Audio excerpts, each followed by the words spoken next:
উত্তাল বাংলাদেশ, কারণ সাকিব আল হাসানের একটি পোস্ট। শেখ হাসিনার জন্মদিনে শুভেচ্ছা জানানো পোস্টকে ঘিরে তীব্র সমালোচনার মুখে পড়েন তিনি। কিন্তু এখানেই ঘটনা শেষ নয়।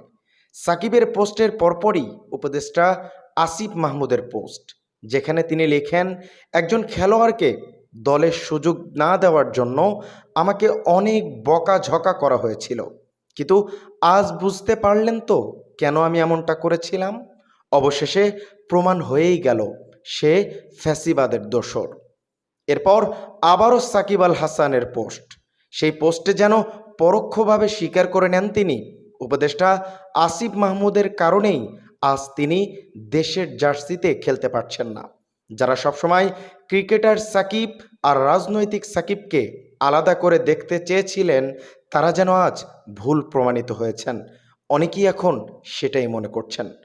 আপনি সাকিব আল হাসানের এই কর্মকাণ্ডগুলোকে কিভাবে দেখছেন?